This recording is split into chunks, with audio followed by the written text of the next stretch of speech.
Come on in for another review, and let me turn my notifications off real quick. All right, there we go. Anyway, thanks everybody for tuning in to another review with me. Cherish the Day is the show we're going to be reviewing today, and we're doing season 1, episode 7, and the title of the show was Synopsis.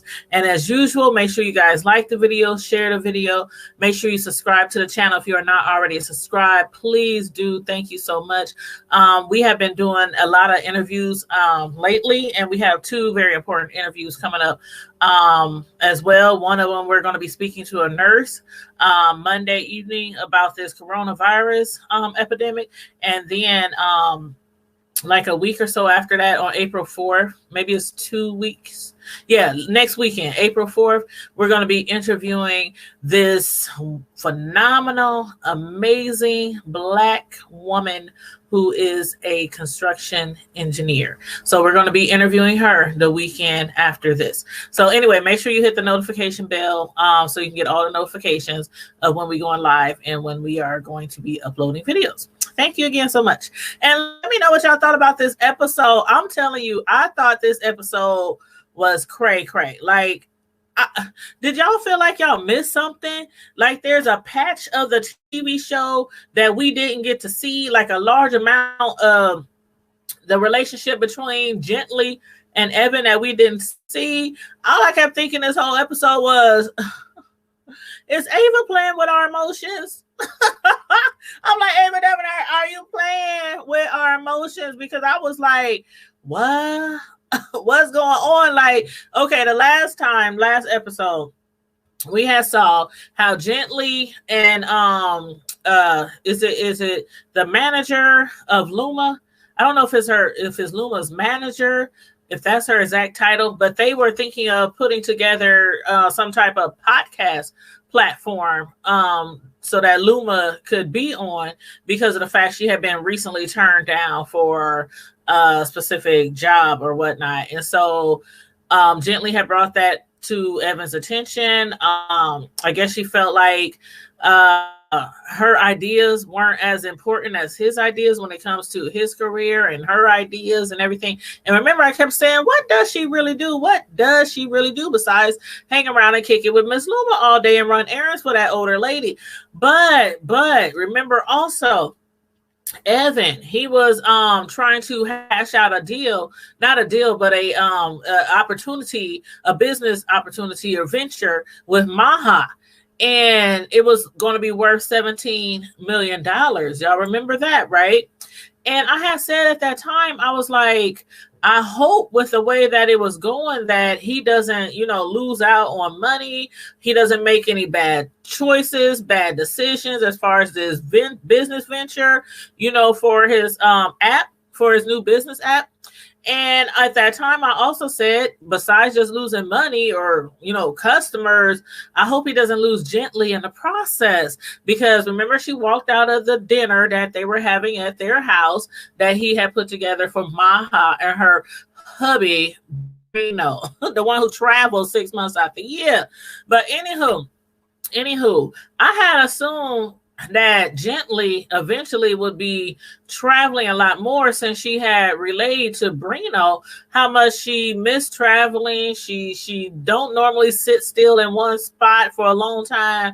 She hasn't been tied down to somebody in a long time. And I think she was feeling kind of claustrophobic or closed in. So that's why I said, I hope he doesn't lose Gently in the process with this business venture with Maha. But it looks like the business venture was a fail anyway. It didn't even take off, but we're gonna get to that.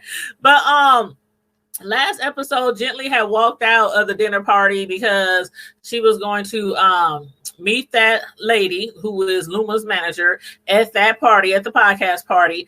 And she just walked. She just left out the party. I'm like, dang, she gonna tell Evan that she leaving? But she just walked out the party. And then in the beginning of this episode, you see them sitting in a parking lot in a car in a parking garage. And I'm like, what is they doing? She's filling out paperwork, and he's like, are you sure? Are you ready for this? You sure you want to do this? And I'm like, what are they about to do? What is she about to give away a kidney or something? I'm like, what the hell? I'm like, already got a house. They already married. So I know she ain't signing nothing like no prenup papers or anything like that, because Evan does come from a wealthy family. And that brings me to mind. I wonder why they never had that conversation. Like, as you know how his mother is. I'm surprised she never brought that to his attention. Talking about, you better have her sign a prenup if you want to marry her, if she's going to be a part of this family. I'm surprised that didn't happen. But anyhow, she was like, yeah, I'm sure. Then they ended up in a couples therapy or counseling session with their first therapist. And they was talking about how Evan, he used to work for a great tech company. And Gently, they said she's now producing and running the #1 podcast. And I was like, at that time, how much time has passed altogether? I'm like, we jumped from Gently walking out the business meeting, or not business meeting, but the dinner party from Evan, and leaving Maha and her husband Brino, and then she's like running the top #1 podcast. I'm like, how much time has passed? But anywho, I guess, when she walked out that dinner, to meet with the podcast part, everything worked out for her, but it didn't work out for Evan. And I don't know what to think about that first counselor. Y'all let me know what y'all think about the first counselor, because I think they went to a total of 3 or 4 counselors. And the one thing that I recall from the show was that it doesn't seem like Gently really wanted to do the counseling. She said she wanted to do it. She said she was ready to do it. She said she was willing to do anything, but it just seemed like she wasn't with it. Like, no matter how many counselors they saw, it just seemed like she wasn't with it. And she doesn't seem like she's doing anything wrong or done anything wrong, and everything's Evan's fault. But Evan believes that they need counseling. He know they need help. And everything not his fault. Everything is not his fault. And I'm like, she doesn't believe that he really loves everything about her or everything that she came from. And I just don't understand why she feels that way. And it all started, well, not all started, but the last, argument or disagreement with them was over the podcast. Remember, she came rushing home. She was excited about the idea, but he was preparing and trying to get in the zone for that important dinner with Maha, the lady with the $17 million, the corporator. And she was trying to tell him, and he was like, babe, can we talk about this after dinner?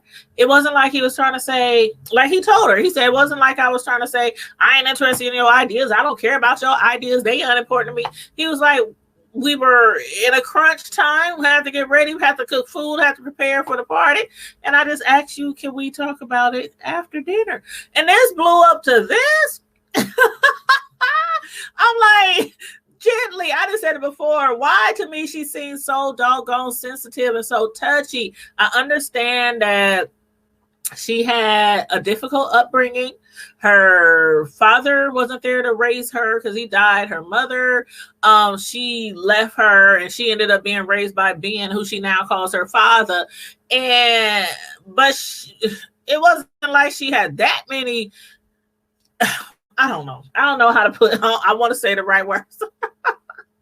She just acts like she just had the worst life ever, and she was still raised in a loving home full of all these men around her, her uncles, her, Ben, who stepped in to raise her. And then she just, I don't know, you from the hood. You from the hood, girl. You from Crenshaw. Why is you acting so sensitive? I'm like, dang, Evan be walking around on eggshells, like everything he say, everything he do, everything he thinks, everything he, give his opinion on is all wrong. Wrong answer. It's all wrong. And he's always trying to fix things, and she's always trying to run off. If y'all see it differently, please let me know. Please let me know. But I think Gently needs to toughen up and stop acting so fragile. It seemed like ever since they first started dating, he been trying to put her together like Humpty Dumpty, and you can't put everybody together like Humpty Dumpty when they are not willing to accept true happiness and true love in their life. And won't try and make an attempt to help tear down the wall that they built up around them. So I don't know if he'll ever be able to make her happy. I really don't know. I really don't know. And you can see that because, you know, she just walked out of the middle of the therapy session. The first one, she just walked out. And I just really wish it didn't feel as if we missed, again, you know, some important parts or some important events of their relationship. I mean, she's the #1 podcast right now. So evidently that tells us we did miss a lot. We missed a bunch.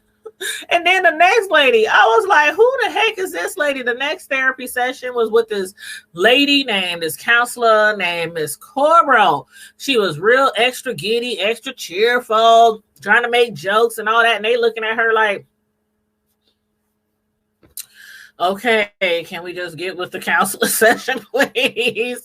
But that was the second couples counselor for the day that they visited. And I guess they're just they're trying out different counselors, and they're doing them all in one day. And the one that they saw that time was referred by Ms. Luma. So I'm thinking, if it was referred by Ms. Luma, this might be the best counselor for them, because, you know, Miss Luma, she's elderly, she's very knowledgeable, very wise, you know, been on this earth forever. And I just assumed she would recommend them to a great counselor. But anywho, she ain't the one.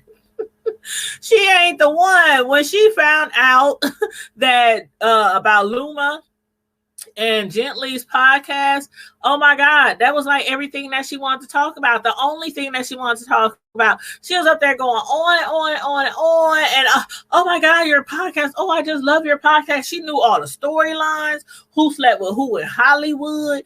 I mean, it was like two homegirls just chilling, out having lunch or dinner or gossiping on the phone or something. I was like, Evan did not feel comfortable. You could tell that she did not feel comfortable. Gently felt comfortable because they were talking and discussing something that she's real passionate about. And maybe that's her part of her problem, that she wants Evan to discuss her podcast with her as passionately as that counselor was. But come on now. It's like men who are really in sports and women who don't like sports. Just because you married or dating a guy don't mean that you don't want him to ever talk about sports, but you're not going to be sitting there passionately listening to him talk about all these different teams and who did what in the last game and all that kind of, you're going to be like, babe, I don't even know what a touchdown is, babe.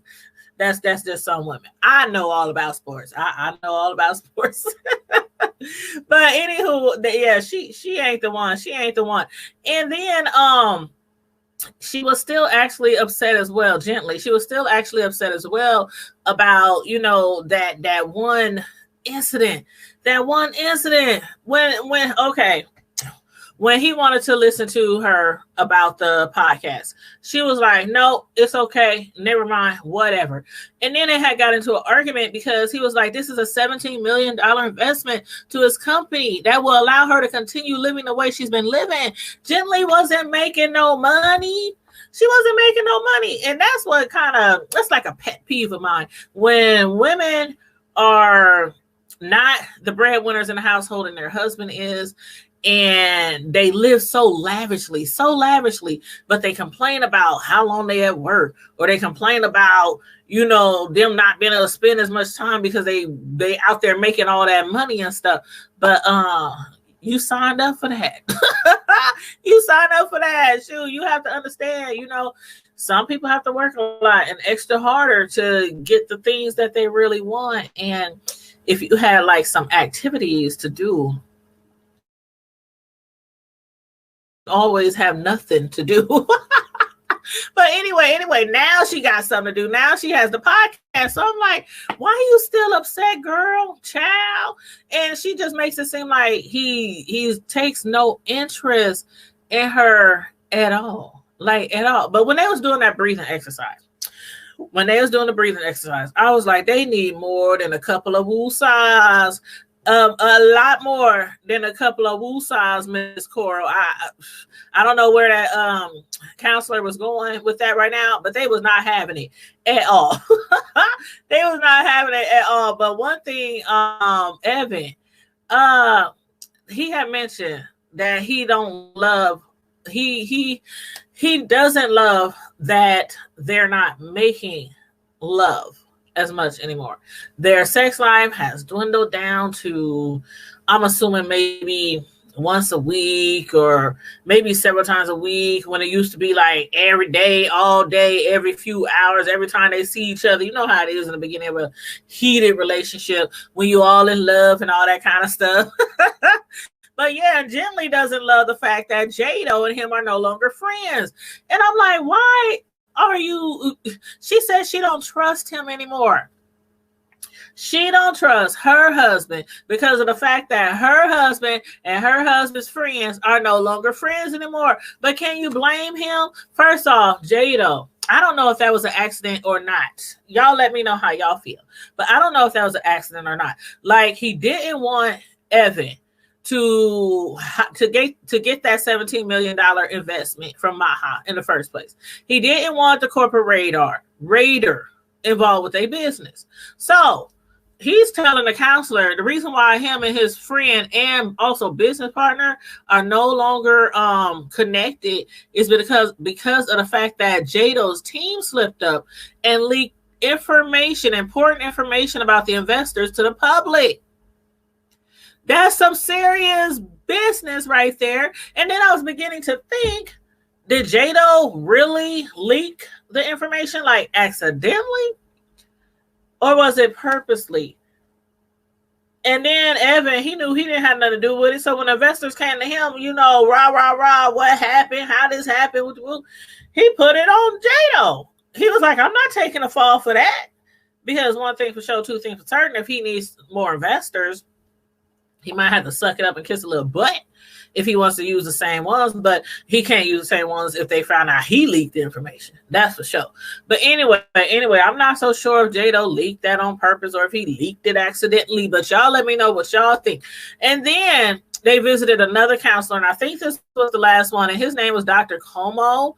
And this session, it seemed to be going very well at first. Gently and Evan, they were both laughing. They were seemingly happy. And then, they showed the scene where her father, Ben, and her was talking.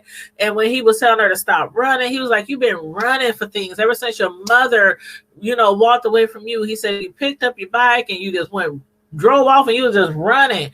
And then he said, and you just been running farther and farther ever since. And he told her, stop running. Evan proposed to you. Marry that man. He loves you.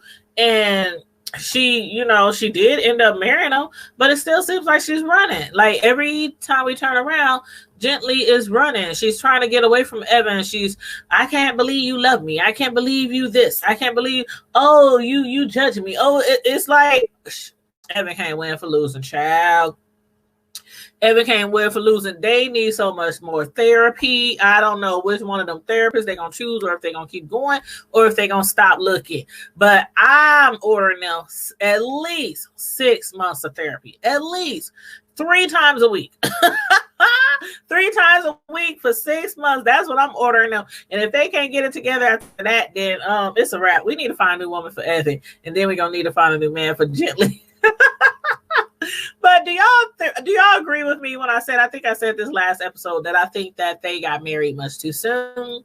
I know these shows aren't real life time, but it's still, in TV show time, it seemed like they got married a little bit too soon. And that can, lead to you not truly knowing the person that you are sleeping with, the person that is lying next to you, snoring next to you in the middle of the night.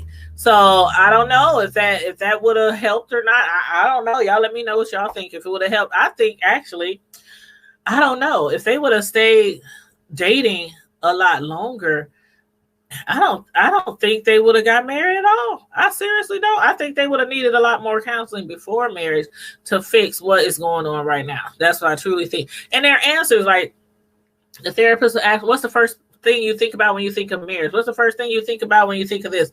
All their answers was drastically different. But at the end of the therapy session, he claims that what he wants is for Gently to put him before her job, and she claims that all she wants from him is to to understand that her podcast career is important. But I'm not seeing that he thinks that her podcast career is not important, because I think, again, that we missed a lot of parts. It seemed like they left a lot of stuff out from last episode to this episode. I don't know. Like, I missed something. Like, the producers done skipped past some heated arguments, some discussions, something, because I don't even remember him not wanting her to have a career. I don't remember him ever saying, I want you to stay home and I want you to have babies and walk around in flip-flops all day and, tend to the house and to the children, to the little Evans and the little gents. I don't know. Y'all help me out, y'all. I'm lost here. But Ava DuVernay, you need to stop playing with my emotions. You need to quit playing with my emotions. But anyway, y'all let me know what y'all thought about the last episode. What y'all think about the storylines now, about those different counselors that they went to see. And also, do y'all think that it was a conspiracy with Jado and his team leaking that information, the investor information and the deal, to the public? Let me know if y'all think that might have been purposely done, because that's what I'm thinking. I think we're going to come back to this later on in later episodes too. I really think they're going to hit on that topic again. But anywho, make sure you guys like the video, share the video. Make sure you subscribe to the channel if you're not already subscribed. Please and thank you. And don't forget to hit that notification bell, okay? Please and thank you very kindly. And in the meantime and in between time, Prime Time Squad and the Hood Table Squad, stay safe, be blessed, and I'm out. Deuces.